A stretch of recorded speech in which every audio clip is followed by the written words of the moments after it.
Lain kali anda mengisi minyak kereta, ia mungkin benar-benar mengosongkan dompet anda. Iran baru sahaja mengeluarkan ancaman yang boleh menjejaskan semua orang di dunia.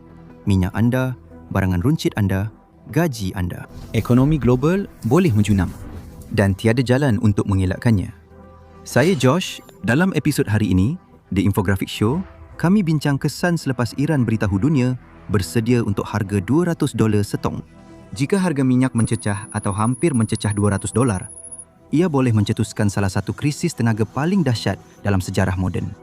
Jenis krisis yang menggoncang ekonomi, mengganggu kehidupan harian dan memberi kesan ke seluruh dunia dengan cara yang kebanyakan orang tidak dapat bayangkan. Minyak adalah nadi ekonomi global. Kenaikan harga minyak secara mendadak bukan sahaja menjejaskan industri minyak, malah turut mempengaruhi semua sektor lain. Kos makanan, pengangkutan dan pembuatan meningkat seiring kenaikan harga minyak. Ini seterusnya memberi kesan berantai kepada perkara seperti inflasi, kadar faedah dan ekonomi secara keseluruhan. Dan itulah sebabnya pasaran tenaga sangat penting. Itulah sebabnya, walaupun ia mungkin terasa sangat jauh bagi ramai orang, perang di Timur Tengah boleh memberi kesan kepada kita semua. Pada 28 Februari 2026, AS dan Israel lancar operasi Epic Fury. Beberapa serangan udara telah dilakukan ke atas tapak-tapak tentera dan bandar-bandar di seluruh Iran, membunuh pemimpin tertinggi negara itu, Ali Khamenei, bersama pegawai-pegawai Iran yang lain. Iran membalas dengan melancarkan peluru berpandu ke Israel dan kedudukan tentera serta sekutu di Timur Tengah. Kedua-dua pihak mengalami korban. Namun, Iran sukar menandingi gabungan tentera Amerika dan Israel. Dan ia tidak mempunyai kuasa tembakan yang diperlukan untuk menyaingi pengebom terkemuka dunia milik AS atau silo peluru berpandu besar milik Israel. Namun, Iran ada kelebihan berharga yang diharap mampu menamatkan konflik ini. Ia bukan kereta kebal, peluru berpandu atau bom. Sebenarnya ia tidak berkaitan dengan ketenteraan, tetapi berkaitan dengan geografi, situasi dan nasib dunia seperti yang kita tahu. Ia terletak di satu kawasan perairan di Timur Tengah, iaitu Selat Hormuz. Ia merupakan salah satu laluan air yang paling penting dan strategik di dunia. Arab Saudi, Iraq, Kuwait dan UAE mengekspor minyak dalam jumlah besar ke Eropah, Asia dan Amerika. Kebanyakan minyak perlu melalui Selat Hormuz ke destinasinya. Hampir 20 hingga 25% penghantaran gas dan minyak global melalui laluan sempit ini menjadikannya nadi penting sistem tenaga dunia. Iran sedar hal ini. Ia sedar senjata terbesarnya dalam perang ini ialah lokasinya yang dekat dengan Selat Hormuz dan mahu memanfaatkannya sepenuhnya. Itulah sebabnya, hanya beberapa hari selepas konflik bermula, pegawai-pegawai Iran mengeluarkan amaran yang tegas dan jelas. Kor Pengawal Revolusi Islam atau IRGC berikrar tidak akan benarkan walau 1 liter minyak melalui laluan air itu. Jurucakap IRGC menyatakan kapal berkaitan AS, Israel atau sekutunya di kawasan itu akan jadi sasaran sah. Katanya harga minyak tak boleh diturunkan secara paksa. Jangkakan harga minyak $200 setong. Harga minyak bergantung pada keselamatan serantau dan kamu adalah punca utama ketidakselamatan. Negara sering membuat kenyataan lantang dan ancaman yang menggerunkan semasa perang. Ia bertujuan menakutkan musuh atau memaksa mereka berundur. Namun kali ini, hal ini bukan dakwaan tanpa asas atau ancaman kosong. Iran jelas sekali mampu dan sanggup menunaikan janjinya. Ia sudah pun membuktikannya melalui tindakannya. Negara itu telah menghantar kapal peletak ranjau laut ke selat, meletakkan berpuluh-puluh bahan letupan maut di laluan air itu. Menurut laporan risikan, laluan yang dahulunya selamat dan menguntungkan, kini telah bertukar menjadi perangkap maut yang sebenar. Iran mempunyai lebih banyak kapal penabur periuk api yang sedang menunggu, dengan potensi untuk menanam ratusan periuk api di seluruh selat itu, sekiranya mereka memilih untuk berbuat demikian. IRGC juga mempunyai bot letupan lain dan bateri peluru berpandu berasaskan pantai yang boleh digunakan untuk meningkatkan keupayaan serangan mereka di kawasan itu. Selain itu, Iran telah pun mengambil tindakan serangan langsung terhadap beberapa kapal yang cuba melalui selat tersebut. Banyak kapal, termasuk kapal tangki minyak, diserang hingga berpuluh anak kapal terpaksa dipindahkan dan diselamatkan akibat kebakaran. Jika perang berterusan, insiden seperti ini mungkin semakin kerap dan sukar dielakkan. Inilah sebabnya, walaupun Selat Hormuz boleh mencapai sehingga selebar 60 batu di beberapa tempat, kapal-kapal yang melaluinya perlu mengikuti rangkaian laluan perkapalan yang sempit dan khusus. Ini kerana terlalu banyak trafik yang lalui kawasan air yang sempit ini sehingga ia perlu diuruskan dengan sangat berhati-hati untuk mengelakkan perlanggaran dan insiden berbahaya yang lain. Akibatnya, pada bila-bila masa, beberapa kapal tangki besar mungkin sedang bergerak melalui selat itu. Masing-masing membawa berjuta-juta tong minyak sambil menavigasi koridor perkapalan yang sangat terhad. Jika ada sesuatu yang menghalang koridor tersebut, keseluruhan aliran trafik melalui selat itu boleh menjadi perlahan atau lumpuh sama sekali. Iran tahu laluan kapal tangki, lokasi letak periuk api, sasaran peluru berpandu dan cara menghalang kapal dengan menempatkan kapalnya. Selain itu, terdapat juga isu penting tentang insurans. Syarikat perkapalan bergantung pada penyedia insurans untuk melindungi kapal mereka semasa berlayar ke seluruh dunia, terutama di kawasan berisiko seperti Selat Hormuz. Apabila krisis geopolitik meletus dan ketegangan memuncak, premium insurans melonjak tinggi. Ada syarikat insurans anggap risikonya terlalu besar lalu enggan beri perlindungan. Jika syarikat-syarikat tidak dapat menginsuranskan kapal tangki mereka, mereka tidak akan mahu mengambil risiko menghantar kapal tersebut melalui selat itu. Walaupun pasukan Amerika Syarikat campur tangan untuk membersihkan periuk api atau mengiringi kapal melalui selat itu, trafik tetap akan berkurang dan harga akan naik. Bagi banyak syarikat perkapalan, risiko menghantar kapal tangki yang sangat bernilai melalui koridor yang tidak stabil dan berbahaya seperti itu adalah terlalu besar. Harga minyak naik mendadak selepas perang bermula, melepasi $70, $80 dan $90 hingga mencecah $110 awan Mac. Walaupun konflik itu singkat, ia tetap memberi kesan besar kepada aliran minyak di selat itu. Pasaran minyak bergerak pantas ketika krisis, peperangan atau saat tegang.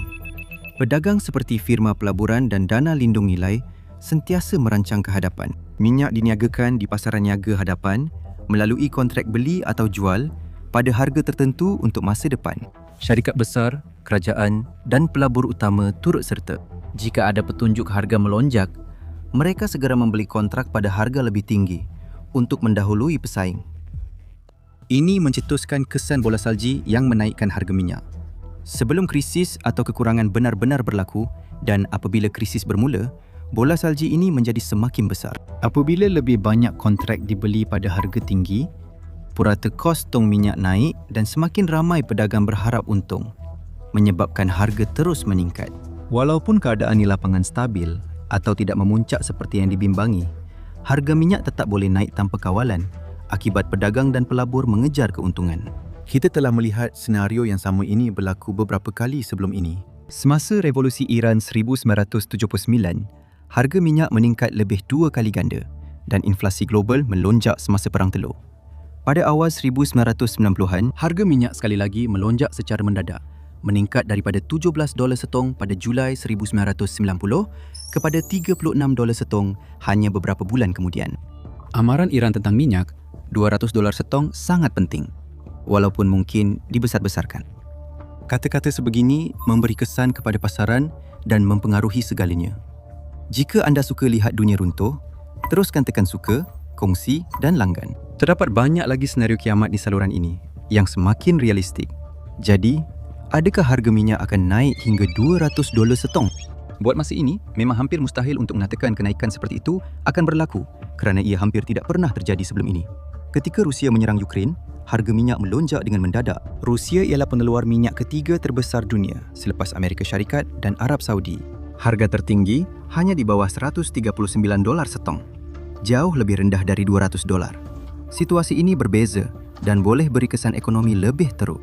1 daripada 5 tong minyak melalui Selat Hormuz dan apa yang berlaku seterusnya bergantung pada tempoh laluan itu disekat. Jika perang berlarutan tanpa reda, kesesakan akan berlaku dan storan minyak di teluk akan capai had maksimum.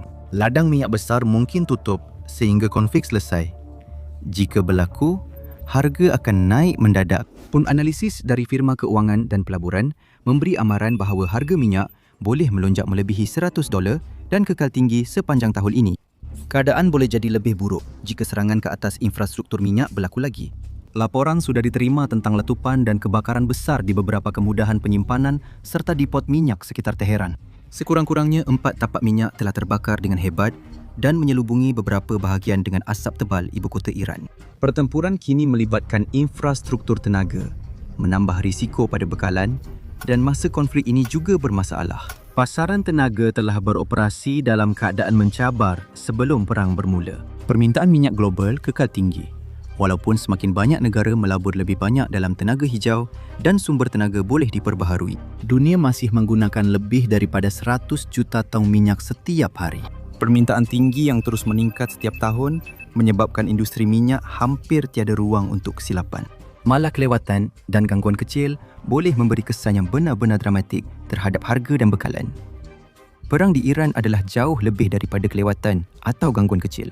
Jadi, tidaklah sukar untuk membayangkan harga meningkat dengan cepat di luar kawalan apabila konflik terus berlanjutan. Jika dan apabila itu berlaku, tidak akan mengambil masa lama untuk orang di seluruh dunia merasai kesannya. Malah, mereka sudah pun merasainya. Laporan menunjukkan bahawa kadar purata di stesen minyak di seluruh dunia sudah pun meningkat. Orang di Amerika Syarikat, Eropah dan tempat lain terpaksa membelanjakan jauh lebih banyak daripada sebelumnya untuk mengisi satu tangki minyak seperti biasa. Harga tiket penerbangan dijangka naik, menjadikan perjalanan antarabangsa lebih mahal. Kos pengantaran juga pasti akan meningkat apabila harga minyak naik, dan kos-kos tersebut akan memberi kesan kepada seluruh rantaian bekalan global. Perjalanan jauh bagi barangan dan orang ramai akan lebih mahal. Harga makanan juga mungkin naik apabila petani dan pengedar menyesuaikan diri dengan kenaikan harga bahan api. Terdapat juga barangan harian dan keperluan industri dari produk petroleum. Barangan akan lebih mahal dihasilkan dan diangkut, jadi perlu dijual pada harga lebih tinggi. Pada masa ketika orang di seluruh dunia sudah pun bergelut dengan kenaikan kos sara hidup dan inflasi, bajet isi rumah biasa akan menghadapi tekanan yang semakin hebat. Bagi sesetengah orang, ia mungkin terlalu berat untuk ditanggung kerana minyak dan inflasi berkait secara langsung.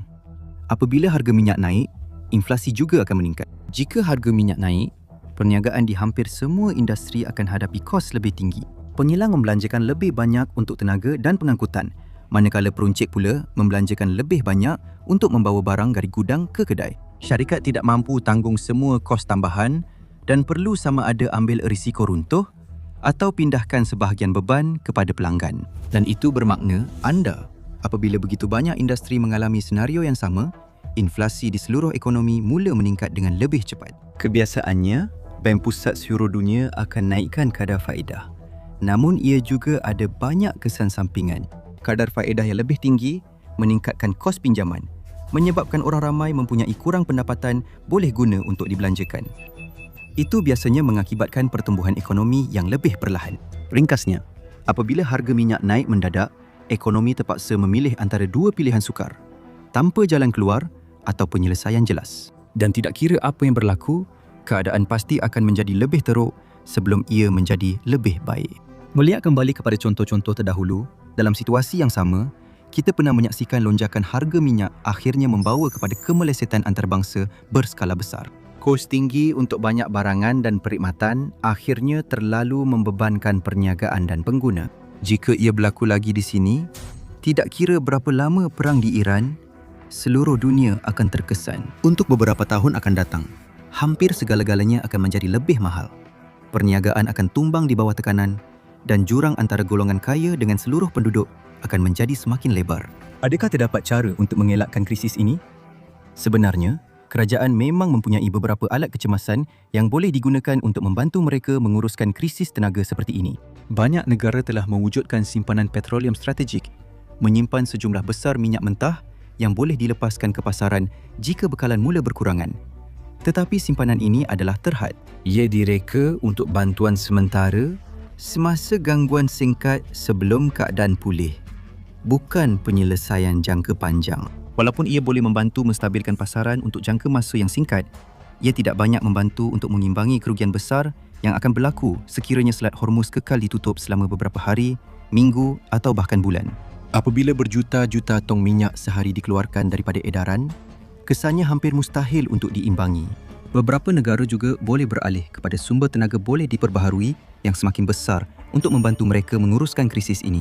Tenaga seperti solar dan angin boleh menyokong perniagaan dan memastikan bekalan elektrik terus mengalir ke rumah-rumah orang ramai.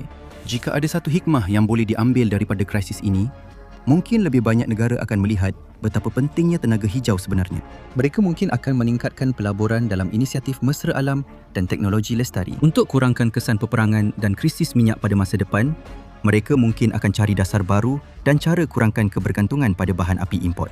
Apabila krisis seterusnya berlaku, mereka tidak akan terasa tekanannya seburuk hari ini. Tetapi, seperti yang telah disebutkan sebelum ini, data menunjukkan bahawa permintaan terhadap minyak masih sangat tinggi.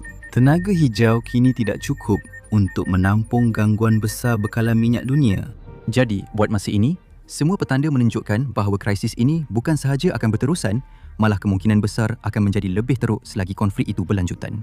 Kecuali situasi berubah dengan cepat dan drastik, makin kurang kapal tangki sanggup berlayar melalui Selat Hormuz yang kini lebih berbahaya. Dan akibatnya, semakin kurang tong minyak akan keluar dari negara teluk dan sampai ke negara-negara di seluruh dunia. Industri akan menghadapi kesukaran, kos akan meningkat dan rakyat biasa akan menanggung beban. Dunia hampir menghadapi krisis ekonomi yang belum pernah berlaku. Dan peluang untuk mengelaknya semakin tipis. Jika tiada perubahan segera, akibatnya boleh menjadi dahsyat. Dunia mungkin menuju realiti yang sebelum ini hanya dibayangkan. Tonton video ini untuk ketahui apa berlaku jika dunia kehabisan minyak. Atau pilih video lain.